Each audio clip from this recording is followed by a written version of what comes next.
14절에서 29절 말씀입니다.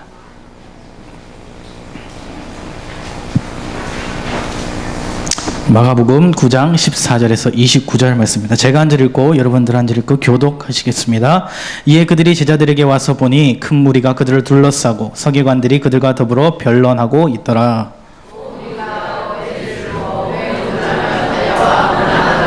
예수께서 물으시되 너희가 무엇을 그들과 변론하느냐?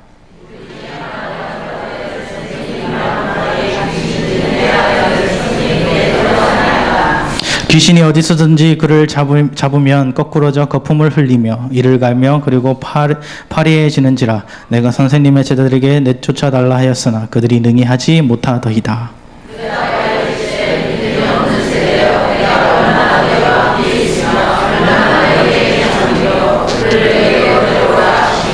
이에 데리고 오니 귀신이 예수를 보고 곧 그 아이로 심히 경련을 일으키게 하는지라.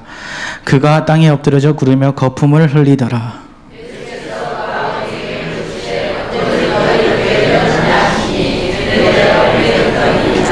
귀신이 그를 죽이려고 불과 물에 자주 던졌나이다. 그러나 무엇을 하실 수 있거든 우리를 불쌍히 여기사 도와주옵소서.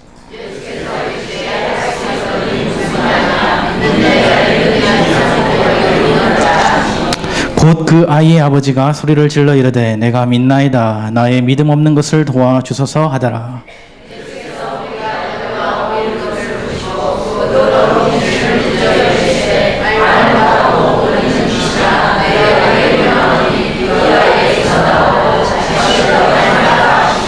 귀신이 소리 지르며 아이로 심히 경련을 일으키게 하고 나아가니 그 아이가 죽음같이 되어 많은 사람이 말하기를 죽었다 하나.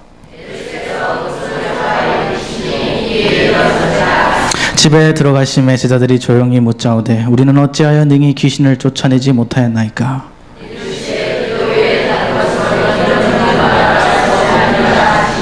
아멘. 잠시 다시 한번 기도하겠습니다. 하나님 아버지 감사합니다. 이 짧은 시간 부족한 종 하나님 앞에 세웠습니다. 이 시간 하나님은 이제 저를 통해서 말씀하실 때 하나님의 영광만 올려드리게 하여 주시옵소서. 다음 말씀을 통해서 우리가 하나님을 더욱더 알고자 하길 원합니다. 주님 말씀하여 주시고 우리가 귀 기울여 듣고 하나님 말씀을 새기게 하여 주시옵소서. 감사드립니다. 예수님 기도드렸습니다. 아멘. 네, 오늘 여러분과 함께 나눌 말씀은요, 믿는 자에게 능치 못할 일이 없느니라 라는 제목으로 여러분과 함께 말씀을 나누기 원합니다. 이 말씀은 2014년도에 목사님이 전하신 말씀입니다. 다시 한번 여러분들과 되새기며 나누려고 합니다. 여러분들 이 세상 살아가면서 이렇게 보면요, 세상에 고통받는 사람들이 참 많은 것 같습니다. 질병으로 고통받는 자들이 참 많은 것 같아요. 자신도 알지 못하는 질병으로 아니면 불치병으로 고통을 당하며 죽음에 이르는 사람도 많이 있습니다. 우리 진전도사님 똑같이 고통을 당하며 이렇게 힘들어하는 가운데 다시 수술받고 회복되어지고 있습니다. 이렇듯이 제가 또 병원에 갔는데요, 얼마나 많은 여자분들이 그 병원에 있든지 산부인과라 그런지 너무나 많은 여자분들이 병원에 모여 있는 거예요. 그리고 병원에서 치료받고 회복되어지고 있어요. 그렇지만 또 어떤 사람들은 죽어가고 있다는 거죠. 제가 아플 때는 제 건너편에, 제가 간증을 들으신 분들은 알겠지만 제 건너편에 식물인간이 누워 있었어요. 식물인간은 그 환자가 누워 있으면서 그분만 뿐만 아니라 전부 다, 여기는 움직이지도 못하고 말도 못하시는 분이 건너편에 있고, 제 옆에는 신장 투석하시는 분이 있고, 건너편에는 위암, 간암, 이렇게 6분이 총 계셨습니다. 그 중에 제가 제일 건강한 사람이었어요.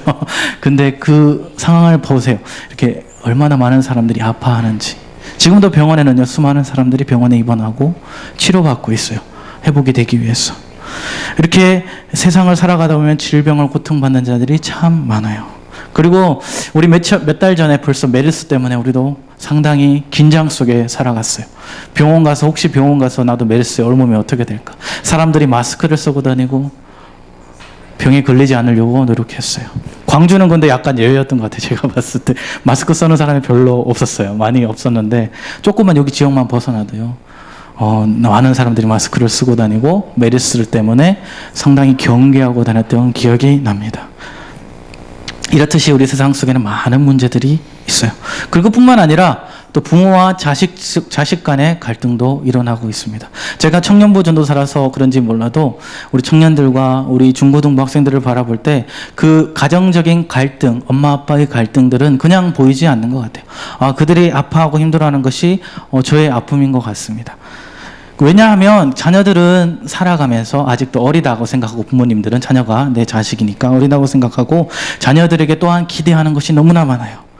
그래서 자녀와 부모와 갈등이 일어나게 돼요.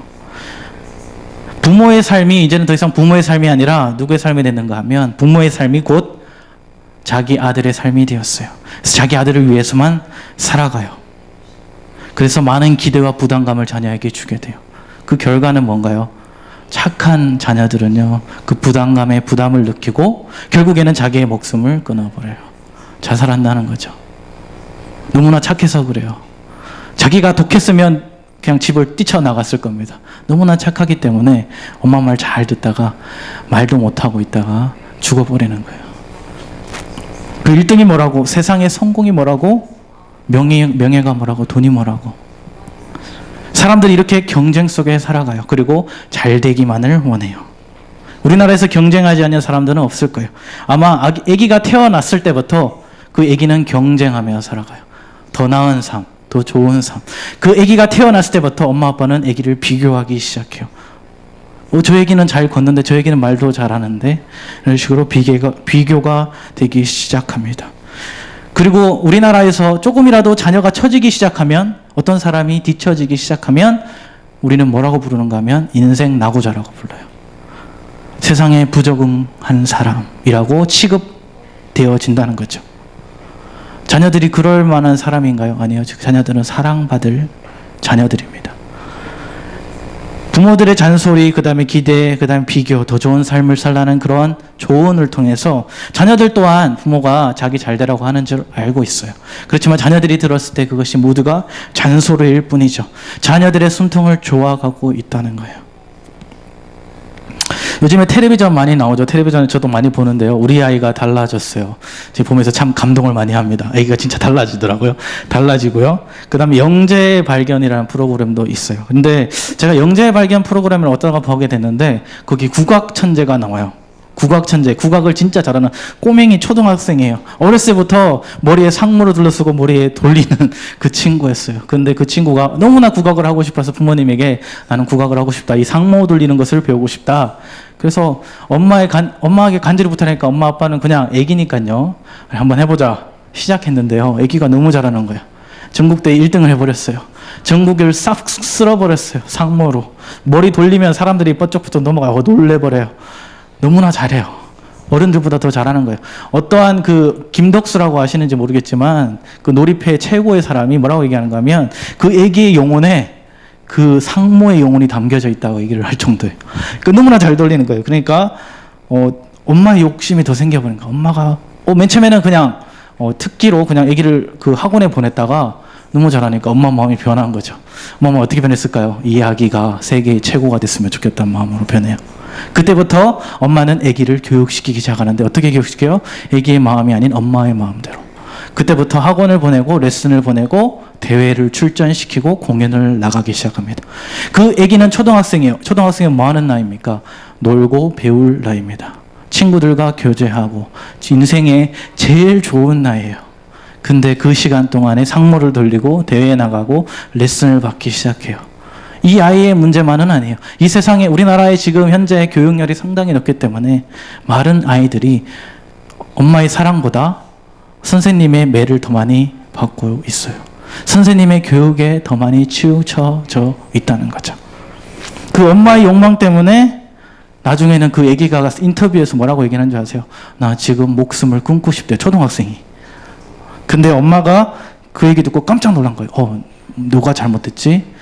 뭐가 잘못됐지? 근데 엄마의 모습을 바라봤어요. 그래서 그 카메라가 텔레비가 되게 좋았던 모습은 뭔가 하면, 그 프로그램에서 엄마가 자녀에게 하는 모습을 보여줘요, 엄마한테.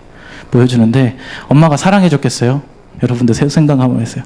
좋은 말로, 얘야, 가서 상모 좀 돌리고 열심히 가서 레슨 좀 받고, 더 잘 가서 좀 쉬고, 이렇게 했겠어요? 절대 아니에요. 엄마는 요구에 요구를 하면서, 네가 이따구로 해서 네가 상모로 1등 할 수 있을 것 같아. 전국 재패를 할 수 있을 것 같아. 이렇게 해서 인생 못 살아 라는 말을 하고 있었다는 거죠. 자기도 몰랐어요. 근데 그 영상을 보면서 엄마가 내가 잘못하고 있구나라는 것을 깨달았어요. 이것은 아이를 위한 것인가요? 엄마를 위한 것인가요? 여기 우리 어머니들도 많이 계시는데요. 자기 아이를 자기 마음대로 이끌어가는 부모님도 참 많이 있는 것 같아요. 그 아이가 잘 따라오나 안 따라오나. 이번에 제가 청소년 수련회 중고등부 애들하고 다녀왔는데요. 그 특강 시간이 있었어요. 특강 시간이 있었는데 어떠한 사람, 제가 성함을 잘 모르겠어요. 특강하셨던 분인데 1시간 특강하셨어요. 특강하셨는데 그분이 상담 전문이세요. 상담 전문이신데 그분이 하는 얘기가 있는데 뭐라고 얘기하는가 하면 요즘 엄마들이 아이를 키우면서 잃어버린 것이 하나가 있답니다. 그것이 뭘까요? 엄마들이 잃어버린 거. 엄마가 잃어버린 것이 뭔가 하면 어떤 학생이 맞췄어요. 엄마가 여자라는 것을 잊어버렸다는 거예요. 결혼하고 아기를 낳고 나서부터는 엄마의 삶이 아니라 그 아기의 삶에 집중되어져서 자기는 없어지고 엄마가 여자라는 것을 깜빡하고 있는 거예요. 엄마는 엄마일 뿐인 거예요. 집에 들어오면 아기는 엄마 하고 들어오잖아요. 그죠? 그러니까 자기의 삶은 없고 이 모든 인생은 아기를 위한 삶이 되어졌다는 거예요. 그때부터 자기 욕심 채우고 자기 삶이 꼭 자녀의 삶인 마냥 잘 살았으면 좋겠다는 희망으로 그들을 바라본다는 거예요. 근데 되게 재밌던 부분은 뭔가 하면 그분이 뭐라고 얘기하시는가 하면 청소년들이 얼마나 많았겠어요. 수많은 청소년들이 있고 청년들도 같이 연합수련을 했어요. 근데 그들에게 하는 얘기는 뭔가 하면 여러분들에게 하나 충고해주고 싶은 것은 여러분들이 집에 돌아가면 이제부터는 엄마라 부르지 마라. 그분 뭐라고 부르겠어요. 엄마라 부르지 말까 애들이 전부 다 멍하고 저도 멍하더라고요. 엄마로 부르지 않으면 뭐라 부를까 그랬더니 그 강사가 하는 얘기가 이제부터 집에 들어가면 엄마 이름을 부르라는 거예요. 엄마 이름. 김말선 여사님 하고 집에 들어가요. 왜 그렇게 얘기를 했는가 하면 김말선 여사님, 엄마라고 하면 이제 엄마예요. 그냥 엄마인데 김말선 여사님 만약에 이름을 한다 그러면 김말선 여사님 그때부터 엄마가 자기 이름을 들었잖아요. 자기가 누군지 생각하고 자기의 정체성을 찾아간다는 거예요. 엄마로서의 삶뿐만 아니라 자기를 잊어버리고 있었는데 그때부터 자기의 삶을 찾아간다는 거예요. 오늘 성경 말씀에서 보는 것이 같이 아빠가 아빠의 삶을 잊어버렸어요. 자녀 때문에 고통과 시련 속에 살아가요. 자녀 때문에 마음 근심이 심각해요. 그것이 오늘의 말씀이에요. 이런 것처럼 우리 가정들의 모든 자녀들이 여러분들 마음대로 되는 것이 하나도 없다는 것입니다. 저도 지금 아직 자녀를 갖지 않아서 제가 제 마음대로 하고 살고 있지만 저도 만약에 자녀를 낳았다고 생각한다면 다를 것 같아요. 저는 아직 자녀입니다. 저는 아직 자녀를 낳지 않았기 때문에요. 그렇지만 자녀의 삶을 살아갔을 때는 엄마 아빠의 소리는 잔소리뿐이었어요. 너무나 싫었다는 거죠. 기억 속에. 그러나 제가 만약에 자녀를 놓고 살면 저 또한 그렇게 살아갈 것 같다는 거죠. 그러나 하나님 원하시는 것은 우리의 마음, 우리의 생각대로 살아가는 것을 원치 않으신다는 것입니다. 이렇게 우리 살아가면서 많은 문제들을, 자녀들 문제들, 이런 문제들 때문에 우리가 살아가요. 우리가 해야 하는 것은 무엇일까? 우리가 하는 것은 우리가 바로 주님 앞에 우리 모든 삶을 맡겨드리는 것입니다. 우리 요한복음 15장 5절에서 7절 같이 한번 보겠습니다. 요한복음 15장 5절에서 7절 말씀입니다. 다 같이 읽겠습니다. 나는 포도나무요 너희는 가지라. 그가 내 안에 내가 그 안에 거하면 사람이 열매를 많이 맺나니 나를 떠나서는 너희가 아무것도 할 수 없느니라. 사람이 내 안에 거하지 아니하면 가지처럼 밖에 버려져 마르나니 사람이 그것을 모으다가 불에 던져 사르느니라. 너희가 내 안에 거하고 내 말이 너 안에 거하면 무엇인지 원하는 대로 구하라. 그리하면 이루리라. 라고 말씀. 아멘. 오늘 말씀, 이 본문 말씀하고 연결되는 말씀, 요한복음 말씀에서 뭐라고 얘기하고 있는가 하면 우리의 모든 삶이 주님의 주권자여야 되는데 부모가 주권자라는 거죠. 우리 모든 삶이 주님의 주권자여야 되는데 내가 주권자라는 거예요.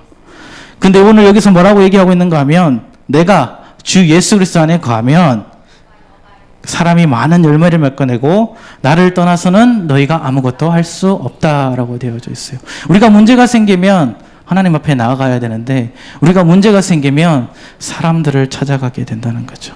이것이 문제라는 거죠. 이 문제가 생기면 더 나은 분들을 찾아가게 돼요. 이것이 문제라는 거예요. 예수님 우리에게 이렇게 말하고 있어요. 내가 너희 안에 거하면 나도 너희 안에 거하겠다. 그리고 무엇이든지 원하는 대로 구하라. 그리하면 이루시겠다라고 말씀하고 계세요. 그것이 예수님이 우리에게 오늘 주는 중요한 메시지예요. 오늘 첫 번째 볼 수 있는 것은 뭔가 하면 고통받는 사람들을 볼 수 있어요. 오늘 본문에서 간질병의 아들이 나옵니다. 그리고 예수님을 보고, 그리고 사람들이 있을 때도 심한 경련을 일으키고 거품을 몰고 몸이 굳어져 가는 아들이 있어요. 그리고 귀신에 붙잡혀서 불에도 들어가고 물에도 들어갔다. 그런 아들이 있어요. 아버지 마음이 얼마나 아프겠습니까? 아버지 마음이 타들어가요. 여러분도 자녀가 아프면 이럴 거 아닙니까? 자녀를 위해서 뭐든지 할 수 있다. 제가 텔레비를 봤는데 뭐라고 또 얘기하는가 하면 그 텔레비에서 많은 아빠들에게 물어봤어요. 아빠들은 뭐해요? 밖에 나가서 일만 해요. 자녀들 볼 일이 별로 없어요. 저녁에 얼굴 잠깐 봐요. 근데 아빠들에게 물어봤어요. 자녀가 죽게 생겼으면 자녀를 위해서 뭘 할 수 있겠냐? 내 인생 모든 걸 투자해서 그 죽음을 말리겠다고 하는 것이 아버지의 마음이었다는 거예요. 아빠들은 말을 안 해요. 그러나 속의 마음은 그렇다는 거예요. 근데 이 아버지도 똑같은 마음을 품고 있는 거예요. 자녀를 위해서는 뭐든지 할 수 있다. 자녀를 위해서는 내 인생의 모든 것을 투자할 수 있다. 그래서 그 아들을 데리고 여기저기 돌아다녀요. 저도 병원에 오래 있었습니다. 이렇게 건강하게 앞에 서 있지만요. 병원에 있을 때 제도 기억이 나는 게 제 아버지가 항상 옆에 따라다니지는 못했지만 돈이 없으셔서 많이 같이 있지 못했지만 저는 병원에 있을 동안에 아버지가 한 말이 뭔가 하면 내가 너한테 이런 병을 준 것 같다. 나 때문에 네가 병이 생긴 것 같다. 내가 너무 미안하고 내가 네 인생을 대신 살았으면 좋겠다는 그런 말을 했던 기억이 나요. 근데 이것이 아버지의 마음이었던 것 같아요. 근데 그 아버지의 마음이 얼마나 절실했겠어요. 그리고 막 여기저기 돌아다녔어요. 그리고 이 아버지가 그래서 종교 지도자들, 그 당시의 서기관들, 율법학자들, 그리고 제자들에게 이 질병에 걸린 아들을 데리고 옵니다. 그리고 데리고 와서 고쳐졌으면 좋겠는데 그 얘기를 고치질 못하는 거예요. 서로 변론만 하는 거예요. 논쟁만 하는 거예요. 누가 낫다, 이것이 낫다, 저것이 낫다. 어떻게 고칠 수 있다, 없다, 말다. 근데 절대적으로 고치지를 못하고 있는 거예요. 그리고 그 고치지 못하니까 서로 네가 낫냐, 내가 낫냐 이런 얘기만 하고 있는 거죠. 왜요? 제자들도 왜 못 고쳤을까요? 제자들 예수 그리스도를 따라갔던 12명의 제자들이 그 귀신 들린 아들 하나 못 고쳤을까요? 왜냐하면 제자들마저도 그들의 영적인 눈이 가려워졌어요. 그리고 영적인 눈으로 보지 못하고 그리고 예수 그리스도의 복음을 전파하지 못했어요. 복음을 말하지 못했어요. 예수 그리스도의 능력을 말하지 못했기 때문에 그 아이를 고칠 수 없었다는 거죠. 그 영적인 문제가 있던 애에게 어떠한 해결책도 주지 못했던 제자들입니다. 근데 예수님께서 그들 제자들에게 찾아와 꾸짖으시면 네 뭐 했냐 이때까지. 그랬더니 제자들이 설명합니다. 이런 일이 있었습니다. 그때 예수님이 제자들을 나무랬죠. 이런 것도 하지 못하느냐. 두 번째 우리가 해야 되는 것은 뭔가 하면 하나님의 능력만이 고통의 문제를 해결할 수 있다는 것을 우리가 분명히 알아야 됩니다. 스바냐서 3장 17절에 뭐라고 얘기하냐면 너희 하나님 여호와가 너희 가운데 계시니 그 구원을 베푸실 전능자시라 얘기하고요. 그 전능자시가 누구신가요? 전능자이신 분이 누구신가요? 창세기 1장 1장 성경 제일 처음 1장 1절에 뭐라고 얘기하냐면 태초에 하나님이 천지를 창조하시니라. 누구라고요? 천지 창조하신 창조자, 전능하신 하나님이라는 거예요. 그 하나님을 의지할 때 우리 고통의 문제를 해결할 수 있다는 거예요. 당장이 간단해요. 너무나 어려운 성경이 아닙니다. 여러분들이 창세기 1장 1장만 알아도 여러분들의 삶은 변화되어진다는 거예요. 왜요? 우리의 창조주신 것을 믿기 때문에. 하나님은 우리의 창조주시고 전능하신 구원자이십니다. 아멘. 하나님은 능치 못하실 일이 없으신 분이라고 얘기를 하고 있어요. 누가복음 1장 37절에 대저 하나님의 모든 말씀은 능하지 못하심이 없느니라 말하고 있어요. 사람이 할 수 없는 것은 있지만 예수님께서 할 수 없는 것은 없다는 거죠. 불가능이 없다는 거예요. 여기 말씀 있죠. 할 수 있거든 무슨 말이냐? 믿는 자에게 능치 못함이 없으리로다. 네, 여기도 말씀 있어요. 내가 모든 것을 할 수 있느니라. 여러분들 이 말씀을 믿고 의지할 때 하나님의 능력이 나타날 줄 믿습니다. 우리 사복음서에서 신약에서 예수님이 보여주고 있는 모습은 뭔가 하면 하나님의 때를 얘기하고 있고요. 그 다음에 사복음서 전반에 걸쳐서 눈먼 자를 뜨게 하고 안진뱅이를 일으키고 병든 자를 치유하시고 죽은 자를 살리신 기적을 보여주고 있어요. 저 또한 그 기적을 보고 다시 살아났습니다. 예수 그리스도는 살아계신 하나님의 아들이십니다. 그분의 능력으로 불가능한 것이 없다는 것이죠. 우리 문제를 고치시고 병을 치유하시며 생사화복을 주관하시는 분이 예수 그리스도, 우리의 하나님이라는 것입니다. 제자들은 이러한 능력을 잊어버리고 말았어요. 그리고 잃어버렸기 때문에 그 능력을 통해서 병자를 고칠 수 없게 되는 거예요. 우리의 삶에서 어떻게 하나님의 능력을 체험할 수 있을까요? 첫 번째요, 우리가 간절한 소망을 품고 주님 앞에 나아갈 때 이러한 기적들을 체험할 수 있습니다. 오늘 본문에서 아버지는 아들이 귀신 들려서 고통받는 것을 고치려고 여기저기 다 돌아다녀요. 예수님을 만나기 전까지 얼마나 용한 사람은 다 찾아가 봤을 것입니다. 우리나라로 얘기 따진다면 굿이랑 굿은 다 해보고요. 용하다는 무당은 다 찾아가 보고요. 용하다는 절은 다 찾아가 봤다는 거예요. 그 아버지가 할 수 있었던 최선의 것은 다 해봤다는 거예요. 그러나 그 어느 누구도 그 아들의 병을 고칠 수 없었어요. 그 아들 속에 있는 귀신도 쫓아낼 수 없었어요. 결국 그 아버지가 들었던 하나의 굿뉴스는 뭔가 하면 예수 그리스도가 지금 이 근처에 와 계신다는 소식을 들었어요. 그 예수 그리스도 어떤 예수 그리스도였나요? 많은 사람들이 얘기하길 예수 그리스도는 살아계신 하나님의 아들이요 많은 병자를 고치시고 일으키시고 회복시키시는 분이시다. 우리에게 구원을 주시는 분이시다는 소문을 들었어요. 그분이 지나가기 옷깃만 스쳐도 모든 사람이 회복되어진다라고 얘기를 하고 있다는 거죠. 그 얘기를 듣고 아버지 눈이 번쩍 띄어졌어요. 그러면 내 아들을 데리고 가서 예수님 앞에 데리고 가서 이 내 아들을 고칠 수 있겠구나. 희망이 생겼어요. 그래서 그 아버지는 결국 예수님께 그 아들을 데리고 갑니다. 얼마나 간절했겠습니까? 오늘 본문 말씀에서 그 간절함을 보여주고 있어요. 아버지의 절실한 간절함. 21절하고 22절의 본문 말씀에서 뭐라고 얘기하고 있냐면 예수님께서 아버지에게 물어봅니다. 아이가 얼마나 이렇게 고통을 받고 있었느냐. 그 아버지가 대답하길 어릴 때부터 그랬습니다. 라고 얘기를 해요. 그리고 귀신이 그 아이를 죽이려고 여러 번 불속에 던졌고 물속에도 던졌습니다. 근데 할 수 있으면 우리 아들을 불쌍히 여겨주시고 우리를 도와주십시오 하는 예수님께 간절히 매달리는 부분을 보게 됩니다. 그의 간절한 소망이 예수님의 마음을 움직이게 됩니다. 그리고 24절에 또 아버지가 뭐라고 얘기하는가 하면 내가 주 예수님을 믿습니다 라고 얘기를 해요. 먼저 우리가 해야 되는 것은 예수 그리스도의 능력을 믿는 것입니다. 그리고 그 아버지가 고백하는 거예요. 믿음 없는 나를 도와주시옵소서. 우리가 비록 믿음이 없을지라도 우리가 믿고 나아갈 때 그 하나님의 마음을 움직일 수 있다는 거죠. 예수 그리스도의 마음을 움직일 수 있다는 겁니다. 여러분들 이 애절함이 이 말씀 속에서 느껴지십니까? 예수님 앞에 납작 엎드려져서 주님께 간구할 때, 주님만을 의지할 때 주님은 그 믿음을 보시고 그 아들을 치료해 주십니다.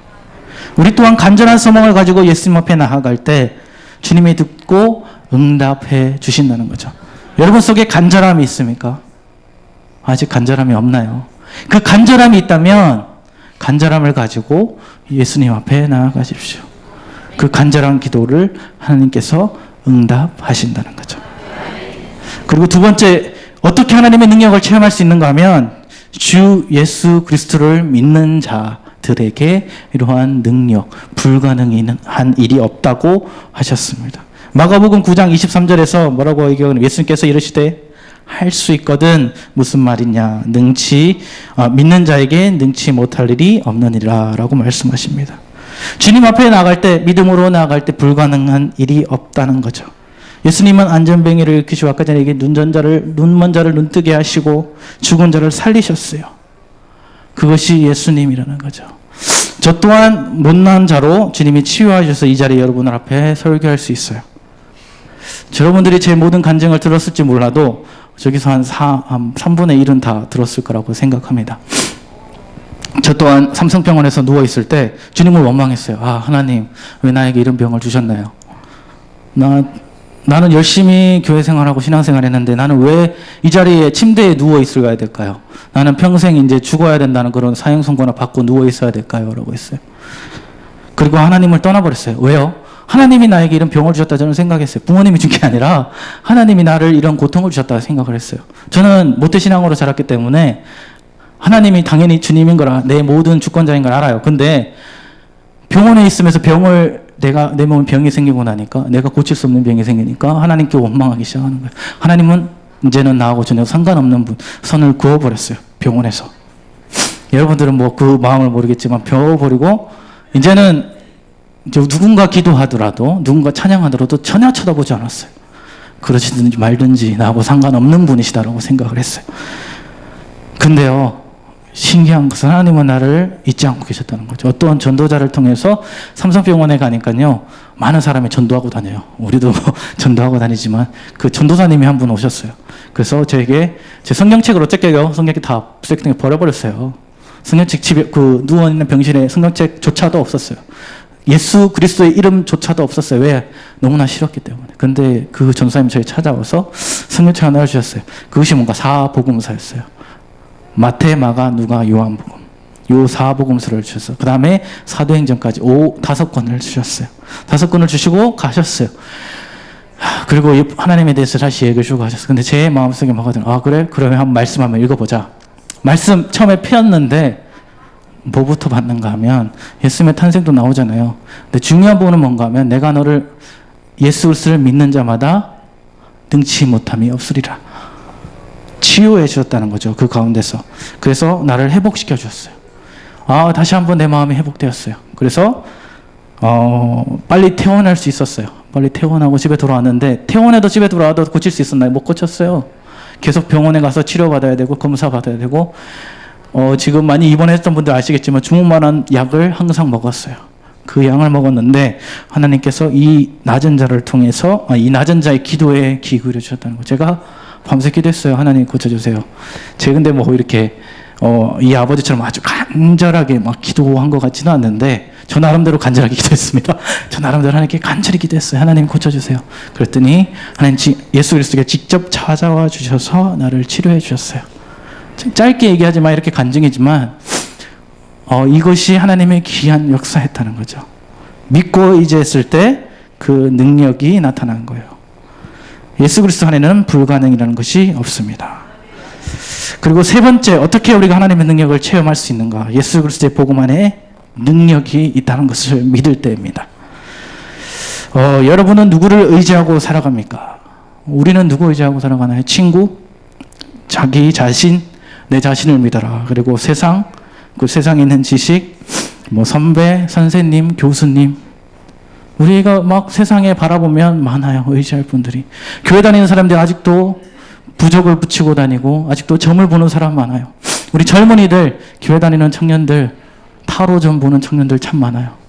왜요? 인생의 앞길을 모르기 때문에. 근데 오늘 성경에서 뭐라고 얘기하고 있는가 하면 험한 거 따라가지 말고 오직 우리가 의지할 분 예수 그리스도라고 얘기하고 있어요. 그것이 우리가 해야 되는 것이라는 것이죠. 우리 베드로를 한번 마지막으로 예를 듣고 마치겠습니다. 베드로 어떤 사람인가요? 어부였습니다. 고기 잡는 사람이었어요. 근데 어느 한 날 베드로가 밖에 나가 무채 나가 물고기를 잡는데 한 마리도 잡지 못했어요. 밤새 물고기에 그물을 던져 물고기를 잡으려 했지만 자신의 노력으로 열심히 했지만 고기 한 마리 잡지 못했어요. 그리고 돌아왔을 때 예수님을 만나요. 예수님이 다시 그 베드로에게 얘기를 해요. 너 저 무태 나가 그물을 내려라. 누가 어부고 누가 선생님입니까? 베드로가 어부예요. 누가 더 잘 알겠어요? 물고기 잡는 거? 베드로예요. 누가 가르치는 걸 더 잘 알겠어요? 예수 그리스도예요. 근데 예수님이 그 베드로에게 명령하세요. 가서 그물을 내려라. 그때 베드로는 순종하고 믿음으로 그물을 내립니다. 그때 어떠한 역사들이 여러분들 다 아시다시피 그 그물이 찢어질 정도의 물고기가 잡힌다는 거예요. 그리고 그 2배에 나눠 실었는데도 다 나눠 실을 수 없을 정도의 물고기가 잡혔어요. 너무나 많은 양이었어요. 여기서 볼 수 있는 건 뭔가요? 베드로는 온전히 예수님 알았겠어요? 몰랐겠어요? 잘 몰랐어요. 근데 예수님 보니까 위대하신 그 말 한마디에 순종하고 믿음으로 나아갔어요. 여러분들 성경을 잘 알지 못할지라도 여러분들 하나님이 어떤 분이신지 잘 알지 못할지라도 우리가 해야 되는 것은 뭔가 하면 그 하나님 예수 그리스도의 능력을 믿고 나아가야 된다는 것입니다. 그랬을 때 그 능력의 기적의 체험들을 하게 된다는 거예요. 베드로는 예수님 말씀 온전히 믿고 의지했어요. 그리고 놀라운 경험을 하게 됩니다. 그 다음부터 예수님의 제자가 되었어요. 마지막 우리 결론으로 나아갑니다. 아직도 여러분의 인생은 주인공이 누구이십니까? 여러분입니까? 여러분은 누구 때문에 누구의 뜻대로 살아가고 있습니까? 지금 예수 그리스도께서 여러분을 향해서 두 팔을 벌려 주님 품으로 돌아오길 기다리고 계십니다. 지금 이 시간 우리 다시 주님 앞에 회개하고 돌아올 때 예수 그리스도가 더욱더 기뻐하신다는 거예요. 그리고 기다리고 계신다는 거예요. 여러분들 썬데이 크리스천이 더 이상 아닙니다. 이제는 내 모든 삶이 온전히 주님께 드려지는 삶이 되어지길 원합니다. 오늘 본문 말씀에 귀신 들린 아버지의 마음같이 절실함으로 주님 앞에 나와 하나님의 응답을 받고 기적을 체험하는 우리 세계비전교회 성도님들 되길 간절히 축원합니다. 우리 같이 찬양하고요. 우리 같이 기도하겠습니다. 다 같이 일어나서 찬양하겠습니다.